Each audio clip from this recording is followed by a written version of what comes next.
আশঙ্কাই কিন্তু সত্যি হলো, আরো সংকট এই মুহূর্তে তৈরি হয়েছে পশ্চিম এশিয়াতে। ইসরায়েলে হামলা চালালো ইরান। ইসরায়েলের উপর আকাশপথে মিসাইল ও ড্রোন হামলা চালিয়েছে ইরান এবং এই হামলার কথাও স্বীকার করেছে ইসরায়েলি সেনা।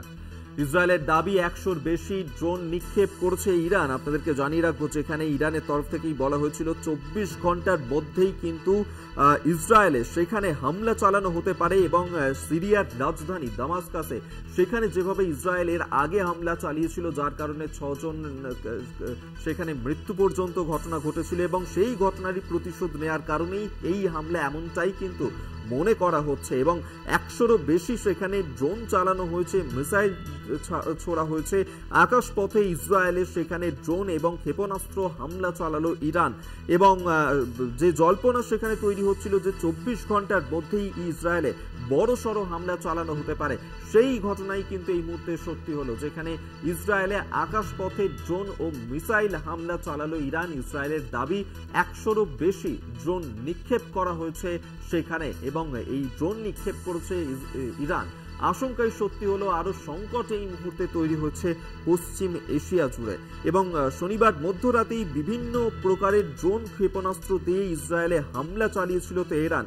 যদিও এই ড্রোন এবং ক্ষেপণাস্ত্রগুলি ইসরায়েলের কোথায় আঘাত এনেছে তা যদিও স্পষ্ট নয়, তবে ইসরায়েলে এই মুহূর্তে হামলা চালিয়েছে ইরান। 100-রও বেশি মিসাইল এবং ক্ষেপণাস্ত্র নিক্ষেপ করা হয়েছে সেখানে।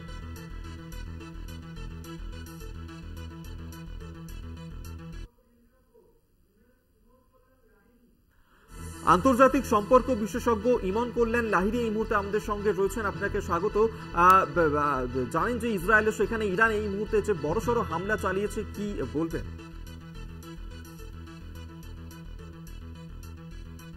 অবস্থার সৃষ্টি হচ্ছে, বিশেষ করে ইসরায়েলের ভূমিকা এবং তার সঙ্গে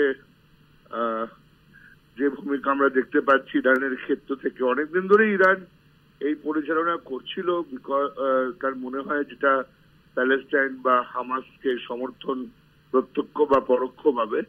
এবং ইরান বলেইছিল যে ইসরায়েল যদি যুদ্ধবিরতি না করে বা এই ধরনের আক্রমণ হামাসের উপর চালিয়ে যায় তাহলে তারা একটা প্রতিশোধ নেবে। সেটারই নিরীক্ষণ দেখা যাচ্ছে যে বাস্তব পক্ষে তারা সেই অর্থে আক্রমণ চালিয়েছে।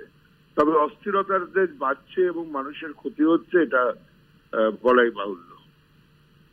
ধন্যবাদ আপনাকে। আমাদের সঙ্গে এতক্ষণ টেলিফোনে ছিলেন আন্তর্জাতিক সম্পর্ক বিশেষজ্ঞ ইমন কল্যাণ লাহিড়ী।